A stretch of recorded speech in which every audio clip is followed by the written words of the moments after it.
No fim da tarde desta quinta-feira, o juiz Sérgio Moro decretou a prisão do ex-presidente Lula. O juiz Sérgio Moro acaba de ordenar a prisão do ex-presidente Lula.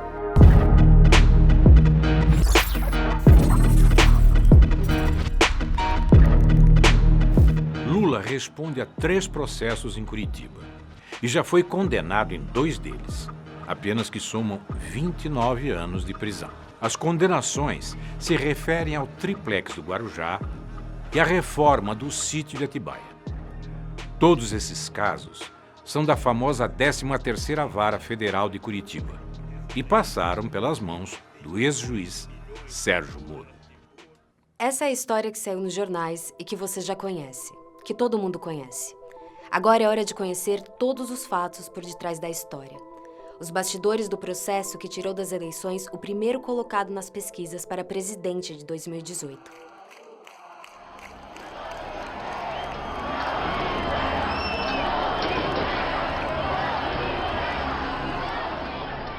Os processos contra Lula em Curitiba são um dos maiores casos de lawfare já vistos no mundo. Nesse tipo de guerra, o ataque aos inimigos políticos é feito por meio da justiça, com múltiplas acusações, bloqueios de bens e divulgações seletivas na imprensa. O objetivo é inviabilizar a defesa e criar na sociedade um clima de culpa. E o julgamento passa a ser mera formalidade. As condenações já estão prontas. Um manifesto assinado em outubro de 2019 reuniu juristas de 8 países. A lista inclui pessoas do calibre de Susan Ackerman, maior especialista em combate à corrupção do mundo. Eles foram unânimes ao afirmar que Moro não só conduziu o processo de forma parcial, como comandou a acusação. Essa manobra vinha sendo denunciada pela defesa de Lula desde 2016. A ONU já concedeu 2 liminares favoráveis ao ex-presidente.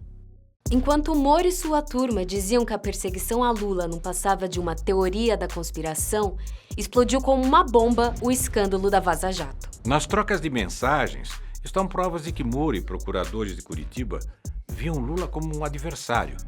Estavam dispostos a tudo para prendê-lo. Mas a Lava Jato agora passa a ser alvo de críticas e até de investigações por possíveis irregularidades. 58% acham que a conduta de Sérgio Moro é inadequada. 59% dos entrevistados acreditam que, se comprovadas as irregularidades, eventuais decisões de Sérgio Moro devem ser revistas. Há 2 anos, o STF tem nas mãos um pedido da defesa de Lula para julgar a conduta de Sérgio Moro. E não há motivos para que esse pedido ainda não tenha sido analisado. O que está em pauta é a suspeição de Moro, que é a simples suspeita de que um juiz possa ter favorecido um dos lados.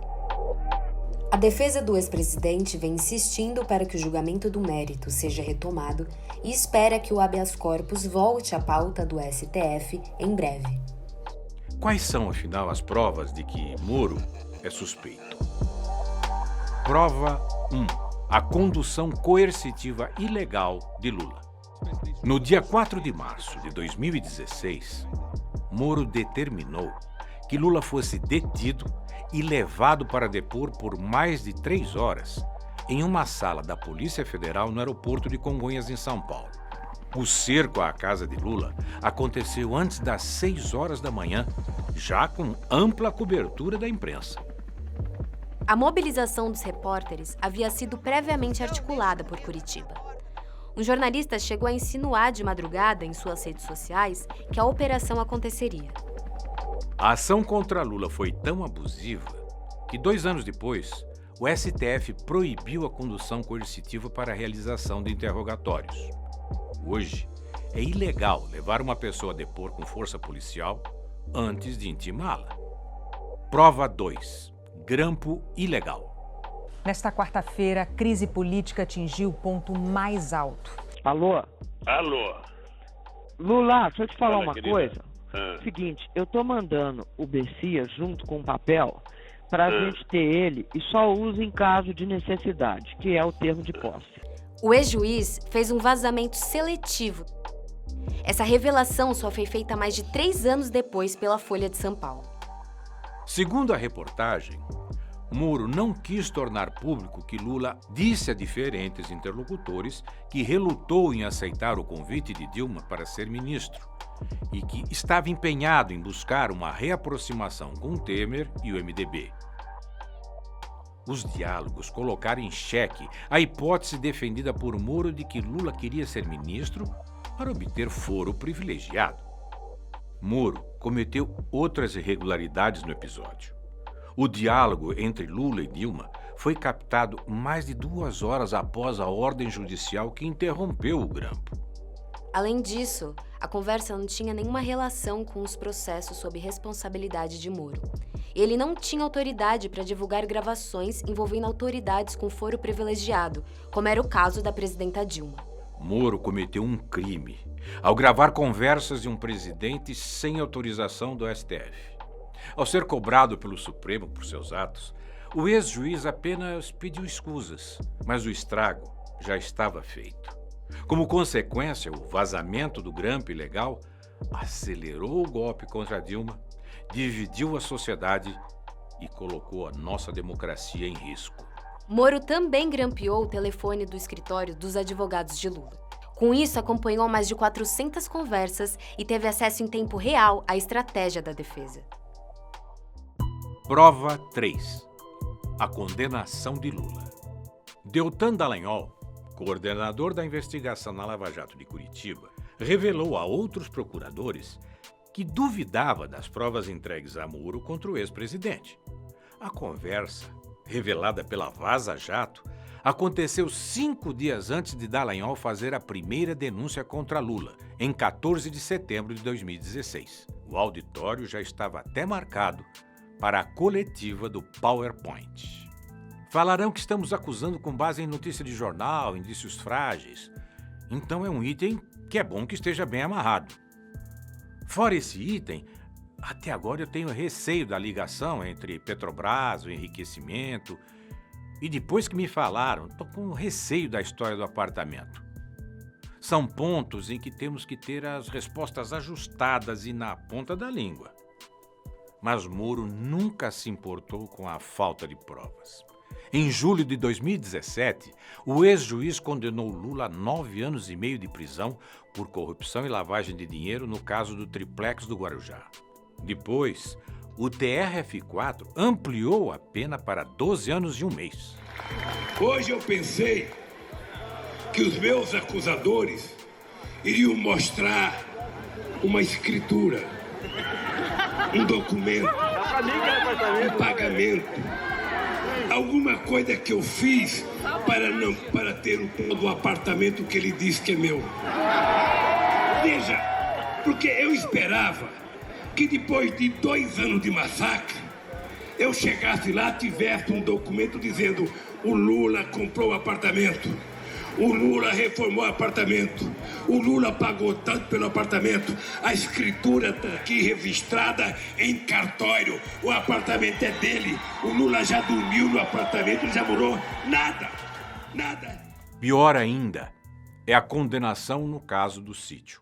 A juíza Gabriela Hart, que substituiu Moro quando ele virou ministro de Bolsonaro, condenou Lula a 12 anos e 11 meses. Apesar de ser um caso completamente diferente, a sentença tinha trechos inteiros copiados e colados da condenação anterior feita por Moro. Mais tarde, essa pena foi ampliada pelo TRF4 para 17 anos. Em ambos os processos, as sentenças apresentavam graves falhas. Não determinavam o que Lula teria feito em favor das construtoras que justificasse o alegado recebimento de um apartamento no Guarujá ou a reforma de um sítio em Atibaia que nunca pertenceu a Lula. Moro diz apenas que Lula praticou atos indeterminados que teriam beneficiado as empreiteiras durante seus 2 mandatos como presidente. Não importava o que Lula apresentasse como evidência de sua inocência. Os processos eram meras formalidades em Curitiba e as condenações já estavam pré-definidas, sempre com o objetivo de manchar a reputação de Lula e tirá-lo da vida política. Prova disso é que Lula foi absolvido na Justiça de Brasília da acusação de ter feito parte de uma organização criminosa na Petrobras.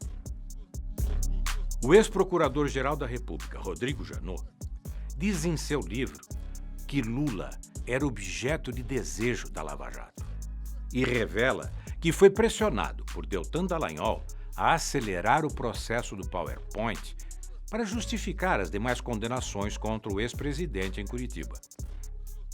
Com a absolvição de Lula nesse processo, há um entendimento de que caem por terra todas as outras acusações que pesam contra o ex-presidente nos processos iniciados por Moro. Prova 4. Abuso de autoridade. No dia 8 de julho de 2018, o desembargador Rogério Favretto, do TRF4, determinou a soltura imediata de Lula. Gebran Neto, outro desembargador, suspendeu a decisão do colega, embora só tivesse jurisdição sobre o caso no dia seguinte, ao fim do plantão judicial.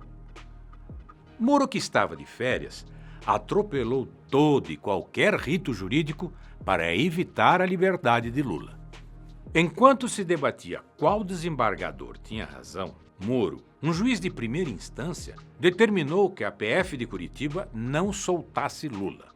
A ordem foi acatada pelo delegado da Polícia Federal, Maurício Valeixo, o mesmo que depois se tornou braço direito de Moro no governo Bolsonaro. Favretto reiterou a soltura imediata de Lula, mas o presidente do TRF4, Thompson Flores, entrou na disputa e manteve Lula preso. Moro teve que dar explicações ao Conselho Nacional de Justiça sobre a sua atuação no episódio. E essa não foi a única vez que o então juiz passou dos limites. Diversas vezes, durante as audiências em Curitiba, ele tentou intimidar os advogados de defesa de Lula. Como a gente fez lá brincando lá no ringue com o Lula, né? Na audiência, na oralidade, tem toda mais uma dinâmica, como a gente fazia no âmbito da Lava Jato. Tem perguntas novas para testemunha ou nós estamos aqui só perdendo tempo novamente? Vossa Excelência, acho que sempre que a defesa fala é a perda de tempo, esse é o problema. Perguntas novas, doutor? Os juízes não tem tempo para ficar perdendo aqui. Fica o protesto aqui de novo, Excelência. Doutor, está sendo inconveniente. A opinião da testemunha. A defesa não é inconveniente na medida que nós estamos no exercício da ampla defesa. Já foi indeferida a sua questão. Mas eu sei, mas você já não pode... Já foi indeferida a sua questão, doutor. Você não pode caçar a palavra da defesa. Posso, doutor? Não pode, porque nós estamos colocando uma questão muito importante, relevante. O ilustre procurador da República está pedindo a opinião da testemunha. E ele doutor, não pode pedir a opinião da inconveniente. Já foi indeferida a sua questão. Já está registrada e o senhor respeite o juízo. Prova 5.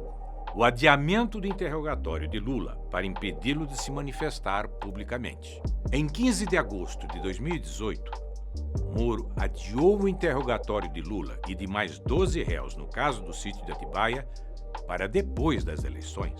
Qual era o medo de Moro? Que o depoimento beneficiasse Lula na campanha eleitoral. O medo do ex-presidente falar era tanto que a Justiça negou um pedido da Folha de São Paulo para entrevistar Lula na sede da Polícia Federal em Curitiba. E Deltan Dallagnol comemorou. Carlos, o Fux deu uma liminar suspendendo a decisão do Lewandowski que autorizava a entrevista, dizendo que vai ter que esperar a decisão do plenário. Agora não vamos alardear isso aí, não vamos falar para ninguém, vamos ficar quieto para evitar a divulgação o quanto for possível, porque quanto antes divulgar isso, antes vai ter recurso do outro lado, antes isso aí vai para plenário. Então, quanto assim, o pessoal pediu para a gente não comentar aí publicamente e deixar que a notícia surja por outros canais para evitar precipitar recurso de quem tem uma posição contrária à nossa. Mas a notícia é boa para terminar bem a semana, depois de tantas coisas ruins, e começar bem o final de semana. Abraços, falou. A Vaza Jato mostrou que Lula e o PT eram vistos como inimigos pela força-tarefa em Curitiba. Em uma troca de mensagens entre Dallagnol e uma amiga, fica claro que o objetivo principal era impedir o retorno do PT à presidência. Ando muito preocupada com uma possível volta do PT, mas tenho rezado muito para Deus iluminar nossa população para que um milagre nos salve.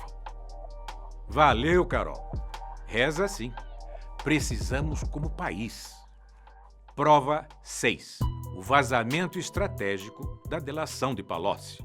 A cartada final de Moro para eleger Bolsonaro presidente da República foi dada em 1º de outubro de 2018. 6 dias antes das eleições presidenciais, o ex-juiz tornou pública a delação premiada de Antônio Palocci. A delação já havia sido rejeitada pelo Ministério Público por falta de provas e estava nas mãos de Moro havia pelo menos 3 meses. A manobra de Moro teve amplo espaço na mídia. E só 2 anos depois, o STF anulou a delação de Palocci. Verifique-se que o acordo foi juntado aos autos da ação penal cerca de 3 meses após a decisão judicial que o homologara. Essa demora parece ter sido cuidadosamente planejada pelo magistrado para gerar um verdadeiro fato político na semana que antecedia o primeiro turno das eleições presidenciais de 2018. Era o impulso final que faltava para garantir a vitória do ex-capitão nas eleições presidenciais. Bolsonaro chegou a parabenizar Moro pela atitude. Ele estava cumprindo uma sua missão. Se essa missão dele não fosse bem cumprida, eu também não estaria aqui. Então, em parte,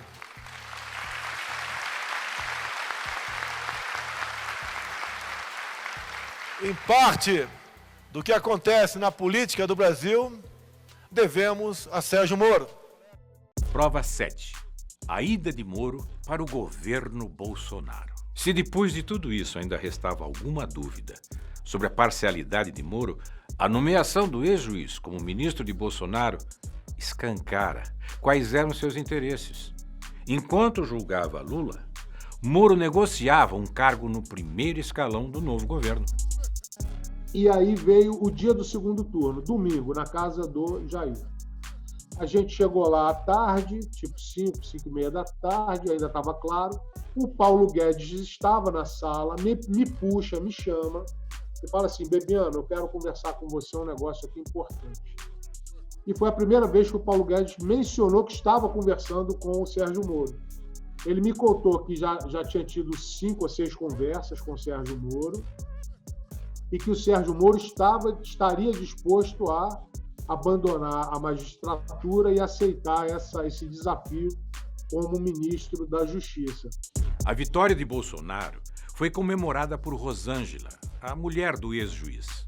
Ela postou um vídeo em sua conta no Facebook com uma montagem do Cristo Redentor ao lado do número 17 do ex-capitão e a frase: "Estamos juntos, Brasil". Sérgio Moro saiu do governo em abril de 2020. Em novembro, tornou-se sócio-diretor da Álvares & Marshall. A empresa tem entre seus funcionários ex-agentes de departamentos de inteligência dos Estados Unidos, como o FBI e a NSA. A Álvares & Marshall foi administradora judicial da OAS e apresentou à Justiça uma lista de imóveis de propriedade da construtora que incluía o famoso triplex do Guarujá, o mesmo que Moro e a Lava Jato afirmavam pertencer a Lula. A empresa norte-americana também é administradora judicial da Odebrecht, outra construtora que Moro levou ao fundo do poço quando era juiz da Lava Jato. A Álvares & Marshall revelou ao UOL que já teria faturado 17 milhões de reais com a crise da construtora brasileira. O conflito de interesses nestes casos é evidente.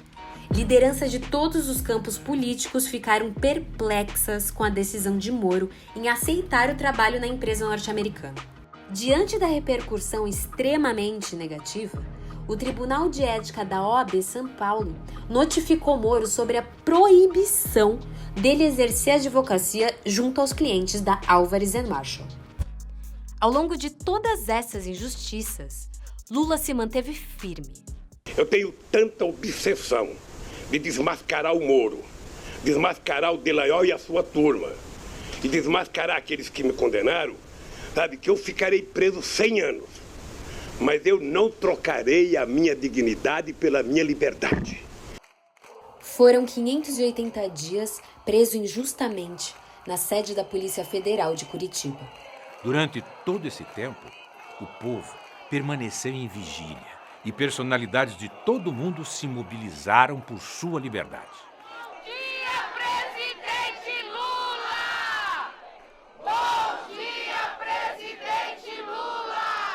Essa situação não é apenas uma injustiça contra Lula. Ela é um atentado contra o Estado democrático de direito. É por isso que a anulação dos processos contra Lula significa a liberdade plena do ex-presidente, a recuperação dos seus direitos políticos e a libertação do Brasil, dos brasileiros e brasileiras. Lula livre é o povo livre. Anula STF. Anula STF. Anula STF. Anula STF.